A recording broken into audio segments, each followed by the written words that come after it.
My name is Richard Lynch, and I have been working in the Limerick community now for, I think it's my 15th year. I started an organisation about 15 years ago called ilovelimerick.com, and with this beautiful lady here 13, 14 years ago, we actually launched the women's group in that building over there, didn't we? Can I have a round of applause for 14 years ago, please? You know, even when you asked me to come here today, I feel so happy to be able to come and be in the company of women, ironically. I love women. I invited my friend Lisa Daly here today. She's the chairperson of Limerick Pride, and we've been doing Limerick Pride together for so many years because she's one of the most inspirational people in my life. That's her daughter Saoirse that's with her. And I really wanted her to be here today. Can we give her a round of applause, please? This is one of the hardest working women I know, like a truly inspirational person. I personally don't mind whether someone is a man or a woman. You're either cool or you're not cool. You're either a nice person who cares about other people. And me personally, I was raised with a very strong sense of community. My parents had a pub called Eric Lynch's on St. Joseph Street for 42 years. They sold to 25 years ago. I spent a lot of time in Southill as a child. To me, Southill was always like the heart of Limerick because the people I met up here were always the nicest people.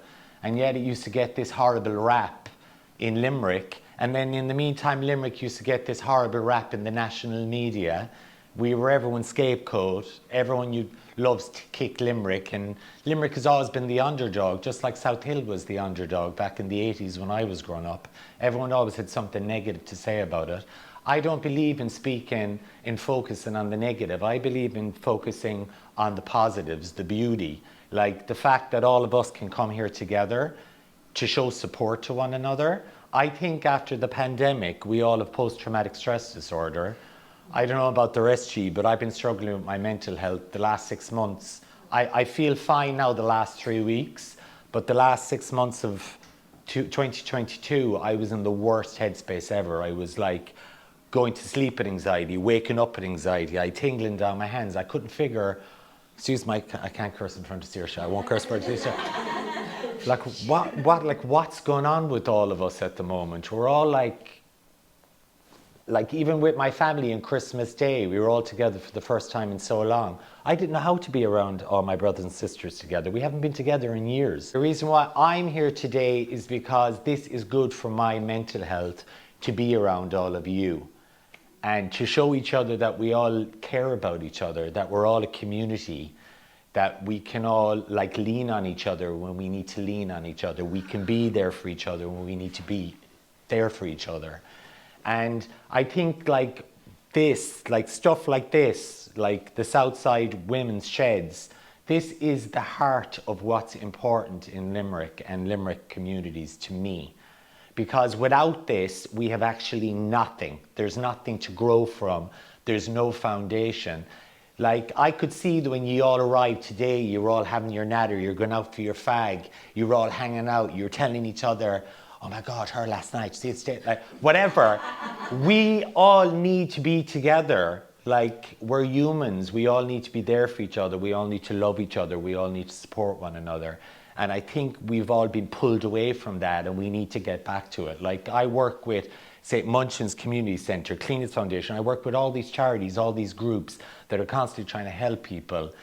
And I've seen the work that people like you, people like Linda Ledger in St. Munchin's Community Centre are doing on the ground, helping people. That's what counts to me, not shitty politicians, not money, not using people, taking the piss out of people, like not respecting each other.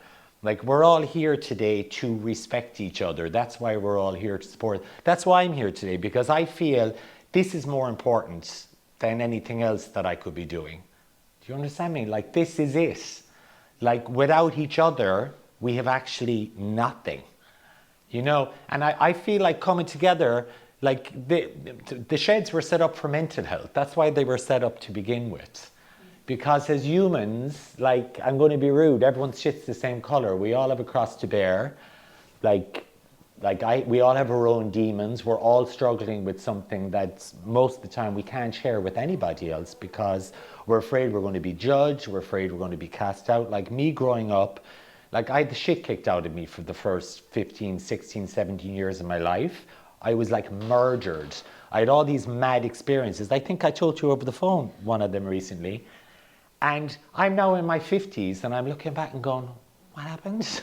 Like, that's the same with all of us. We're all struggling. And if we don't start realizing that everyone is having the same struggles, like everybody, like I've struggled with everything, like alcohol, sex, drugs, the whole 9 yards. It's been a shit fest, right? And it always comes up and down and ebb and flow. You think you're out of it, you think your mental health is together, and then something happens, like grief, for example. When we lose someone dies. I found that was the most stressful thing ever to go through. And most people are going through that alone, and they have no one to talk to. Lots of people can't open up to anyone because it's scary to put yourself out there and speak to people. That's why I think communities like this, you're given a safe space that you can all come together. And let's be real, women, like, are second-class citizens in most countries in the world because of your genitalia, your gender, your sexuality. We've all been treated second best. There's no equality anywhere. Like you know, like the first ever job interview I ever went for out of college, I was sitting in the job interview, and in the middle of the interview, the guy came over the table and said, "You're nothing but a dirty fucking steamer." The guy interviewing me said, and I remember looking at him going, "I'm going to New York." That's the first thing I said. And I actually was living in applied for a green card, ended up going to New York. I was there for 16 years. And I kind of was like running around chasing my own tail there for 16 years. Now I look back and go, oh God, if only I knew what I knew then, I could really have done something in New York. But I think my calling was to come home. My mother had Parkinson's disease, so I always felt guilty about being in New York. My mother had 9 children. We lived above a pub. My parents worked 365 days of the year. That's all they ever did was work. Everything was for us. So there was always the thing there that I had to come home. But yet I hated Limerick, because Limerick to me when I was growing up, I was disenfranchised, I was beaten, I was put down. There was no place to go. I used to walk around with lino breakdancing. Do you know, the Crescent Shopping Centre was like a barn. We were all out in the streets. Like, I was out having sex and doing drugs and drinking alcohol at 13. Like, because I didn't know what to do with myself. So I kind of relate when I see people that are down on their luck, they're not being given the same opportunities as other people, that are being judged, that are maybe disadvantaged in some way, or they're not as lucky as me, or they're not as lucky as the person next to them, and everyone's treating them like shit all the time. That's a lot to overcome. And that's why coming here, having someone to lean on, having someone to talk on, it's so important. Because I didn't have that growing up. I didn't have a community. I didn't know any gay people. I had no role models. I was kind of like constantly in a constant state of anxiety. And then when I hit 50, I realized, oh my God, you've been a victim your whole life. I've always been crying like, why did this person do that? Now I realized you need to get off the cross. Someone needs the wood. Part of that is being active in your community, coming in, being with other people, trying to make a difference, trying to be loving, trying to be kind to one another, not shitting on each other all the time or downing each other, and not comparing ourselves to other people because you think in your head they have it better off than you do. Everyone's lives are shit. I'm sorry, life is fucking hard. It is. Like, I realized that as I got older. I was always saying, being jealous of other people. You know, I'd be in New York and I'd be seeing all these like really wealthy people and this, that, and I'd be thinking of my mother at home in her nightgown and her curlers, and never bought herself anything, never went on a holiday. We never had a family holiday together. Nothing was ever normal. I used to always look at my cousin and say, oh, they have dinner together every Sunday. I want to be like them. I want to go to his house and have dinner with them. I was always looking to go somewhere else and be somewhere else. And I think we all do that. Even to this day, like, I'm running I Love Limerick voluntarily for 14 years. I never did it for money. I called Limerick Pride I Love Limerick 15 years ago because I wanted it to be inclusive. It wasn't about being gay. Like, being gay is overrated. It was about being a person and having something to contribute and share, and I wanted everyone to feel welcome. And then I took ilovelimerick.com and I turned it into a YouTube channel because I wanted to counteract the negative, shitty things I was reading about Limerick in the paper, this whole Stab City moniker. That's why it started. It started something about that, to keep us down in order for other people to get more and get more. This is what people do. They come along and they take all this and they take all that and they say what they want to make themselves better. But that's human nature. We're always downing each other to make ourselves feel better. I personally don't do that. I like to accentuate the positive. So that's why I Love Limerick to me has been a blessing, because it's allowed me to help and to meet people and sprinkle fairy dust and do it in a way that I know that I'm doing it and I'm taking ownership of doing it. Like, it's my choice to come here today and speak my truth and meet all of you. And they always feel the need online to drag me down a peg or two or say all these shitty things to make themselves feel better. And I'm looking at them going, wow, like, you really think my life was all that? I have a hole in my roof, my boiler's broken, I'm completely broke, I'm 50. And I was like going, what am I doing with my life? Not being a victim, that is the truth. The grass is always greener. Don't compare yourselves to people and look at them and think, they have more than me, because they mightn't have the mother you have. They mightn't have the best friend you have. They mightn't have the family you have. They mightn't have the values that you have, that you care about people. They might be just looking good on Instagram. That's all fake shit. It's all illusionary. None of it ever counts. And we're constantly comparing ourselves to other people. And I think that is probably the biggest mistake that I have been doing for 15 years. There's only one of you, and each one of you have a valuable part to come in here to this community and be part of this community and actually do something meaningful with your life that helps other people, because that to me is the only thing that's important in life. I'm in my 50s. I don't want to be famous or be a social media influencer. I don't even I dance on Instagram so people say, oh, he's mad. Oh my God, he's mad. No, I'm not. That's me in my living room dancing around my living room. I'm not even fucking thinking about who's watching me on Instagram. I'm just dancing around my living room because it helps my mental health. Coming here and meeting all your girlfriends, that's going to help your mental health. Don't just come here and be here. Come here and actually do things. Come up with ideas, make suggestions, get involved, get your hands dirty, help other people, because I find that's the only thing that makes me feel safe and takes away my anxiety, is actually doing shit that helps people. Like, that's it. And it doesn't matter, like, again, being gay, being a woman, being black, being white, being Muslim, being whatever, we're all disenfranchised, we're all put down, we're all made feel like shit. But that's up to us to not allow people do that and to actually come up here and know that you have been given the power to actually make a difference to the person next to you. That's really what's important. All of us as human beings have that power to make a difference if we want to. Like, they're the type of people I want to spend my time with. That's what makes me feel that I can cope with all the other shit that's going on. Like, my mother and father, my best friend, they all died in a few months. We're all so vulnerable because life is shit. But it's only shit if you let it be shit. And if we lean on each other and we all support each other, it doesn't have to be so bad. And I find the hardest thing is like, you know, I sometimes grapple with, like, should I tell people what's happened to me? Should I tell people about my childhood? Should I tell people?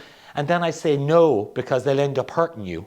Like, I don't put it all up. I don't tell people my private business. I don't trust anyone, hashtag trust no bitch, because people, like as my friend says, don't tell not, no, and never. And there's never, because people hurt you. But this should be a safe space where you can come into. If someone does confide in you here, don't go telling anybody else. Be their friend. Because the last thing someone needs is to be coming in here and then someone betraying them and then they can't come here anymore and they don't have this either. Because I don't know about the rest of you, but my mental health is fucked the last couple of years. I don't know whether I'm coming or going half the time, you know? Like, I'm struggling with my sobriety. I haven't drank in 20 years, but I've struggled with other things. You know, everyone is struggling. So this is supposed to be a place where we can all come and be together and just support each other and love each other and make nice stuff happen so we can block out all the ugly stuff that's happening out there. So I think this kind of stuff and this type of organization, and can we give the girls a round of applause? Well done for organizing this to have a safe space for you to come. Because I know the minute I walked in the door that a few of you are struggling and I'm struggling, and I really am not ashamed to admit that I'm struggling. That's why I came here today, because I feel we're all struggling as people right now. And if we don't start being kinder and giving each other safer spaces within which to communicate, everything is going to go to shit. Right now, look at what's happening in the hospital. Look what's happening with this whole country, all around the world. Everyone is absolutely freaking out. So I feel like coming here today and being with all EE is making me feel like there is some sort of meaning in my existence, because I don't know whether, oh God, sorry. Sorry, I didn't mean to get upset, but I just feel that no one's being kind to each other anymore, and we're all afraid to lean on each other. Like Leona, for example, starting the Haven Hub. That to me is a really cool person. Can we give Leona a round of applause, please? That to me is a person that I want to call a friend, that I want to spend time with. And we all have a choice that we can either try and make something of this shitty time we're all going through now, or what else are we going to do? So all I'm saying to you is I'm so happy that you asked me here today, and I really mean this. If someone ever needed me, I would be there for them, and I don't care who they are. I don't ever go out of my way to be unkind to anybody. Now, sometimes people draw me out because, you know, they come after you and they're coming after you and they think you're something you're not, or people sometimes feel I need to be brought down a peg or two because they don't know me. But behind it all, I'm actually an introverted person that doesn't trust very many people and doesn't have very many safe spaces. Because again, people can be shitty sometimes. So all I'm saying is, starting from today, realize that this is something that you can really make something amazing out of for each other. Lean on each other, love each other, so you can depend on each other. And just let's rock this women's shed. Can I get an amen in here? Thank you. Thank you for having me. I really, really, really appreciate it. And I mean this, if you need anything moving forward to promote this in any way or to highlight the work you're doing in any way, I would be honored to be able to do that for each and every one of you, because all of us have something to contribute. Not just me, not just Leona, not just you, not just all of us have something to contribute. This is what ye make of it. This is your women's shed. And if I was ye, I'd be rocking the Casbah. And again, I'm talking about myself. I have to get off the cross. Someone needs the wood. I have spent 50 years of my life acting like a victim because of the things that happened to me in my childhood. And now I don't want to do that anymore. I just want to speak my truth and be around cool people like you, basically. So thank you. Thank you. Thank you very much.